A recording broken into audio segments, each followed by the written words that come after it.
ഏതൊരു തരം മാനസിക പ്രശ്നങ്ങളുടെയും തുടക്കം ചൈൽഡ്ഹുഡിൽ നിന്ന്. നമ്മൾ ഇന്ദ്രിയങ്ങൾ കൊണ്ട് നമ്മുടെ ചുറ്റുമുള്ള കാഴ്ചകളെ നമ്മൾ കാണുന്നു. ആ കാണുന്ന കാഴ്ചകൾ നമ്മളുടെ മനസ്സിലൂടെ പ്രോസസ്സ് ചെയ്തിട്ടാണ് നമ്മളുടെ ബുദ്ധിയിലേക്ക് എത്തുന്നത്. നമ്മൾ കാണുന്ന കാഴ്ച വളരെ സന്തോഷമുള്ളതായിരിക്കും, അല്ലെങ്കിൽ സമാധാനമുള്ളതായിരിക്കും. പക്ഷെ നമ്മൾ അനുഭവിച്ച ഒരു വിഷമമാകുന്ന ഫിൽറ്ററിലൂടെ കടന്ന് ഇത് നമ്മളുടെ ബുദ്ധിയിലെത്തുമ്പോൾ നമ്മൾ സന്തോഷത്തോടെ കാണേണ്ട ആ കാഴ്ചയെ സന്തോഷത്തോടെ കാണാൻ കഴിയാതെ വളരെ വിഷമത്തോടെ കാണേണ്ടുന്ന ഒരു മാനസികാവസ്ഥയിലേക്ക് നമ്മൾ ശരിക്കും പറഞ്ഞാൽ അവിടെ കാഴ്ചയല്ല പ്രശ്നം, നമ്മളുടെ പെർസെപ്ഷനാണ്. അപ്പൊ ഇത്തരത്തിൽ നമ്മളുടെ ഒരു തെറ്റായ പെർസെപ്ഷനിലൂടെ നമ്മൾ നിരന്തരം കാര്യങ്ങളെ കണ്ടുകൊണ്ടിരിക്കുമ്പോൾ ഇത് മനസ്സിൽ പുതിയ പുതിയ ട്രോമകൾ ക്രിയേറ്റ് ചെയ്യുകയാണ് ചെയ്യുന്നത്. അതല്ലെങ്കിൽ നമ്മളുടെ ഉണ്ടായ ആ ട്രോമയുടെ മുകളിൽ കൂടുതൽ കൂടുതൽ ലെയറുകൾ ക്രിയേറ്റ് ചെയ്യുകയാണ് ചെയ്യുന്നത്. ഒരു പോയിന്റ് എത്തുമ്പോൾ അവനവന് സഹിക്കാൻ പറ്റാത്ത അല്ലെങ്കിൽ സ്വയം ഹാൻഡിൽ ചെയ്യാൻ കഴിയാത്ത ഒരവസ്ഥയിൽ എത്തുമ്പോൾ മാത്രമാണ് ഒരാൾ ഒരു മാനസികമായിട്ടുള്ള ഒരു പ്രശ്നം ഞാൻ അനുഭവിക്കുന്നു എന്ന് സ്വയം അഡ്രസ്സ് ചെയ്യുന്നത്. ഇത്തരത്തിൽ ഒരു വികലമായ കാഴ്ച മൂലമുണ്ടാകുന്ന മാനസിക പ്രശ്നങ്ങളെ പരിഹരിക്കണമെന്നുണ്ടെങ്കിൽ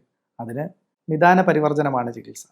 രോഗത്തിൻ്റെ കാരണത്തിനെ ഇല്ലാണ്ടാക്കുന്നതാണ് ചികിത്സ. അപ്പം ഈ ഒരു വിഷയത്തിൽ ആ ഒരു ഫിൽറ്ററിലൂടെ കാണുന്ന കാഴ്ചയാണ് നമ്മളിൽ മാനസിക പ്രശ്നങ്ങൾ ഉണ്ടാക്കുന്നതുണ്ടെന്നുണ്ടെങ്കിൽ ആ ഫിൽറ്ററിനെ എടുത്തു മാറ്റുക എന്നുള്ളതാണ് ചികിത്സ. അവനവൻ്റെ പ്രശ്നത്തിനെ അവനവന് മാത്രമേ കണ്ട് പരിഹരിക്കാൻ സാധിക്കുകയുള്ളൂ.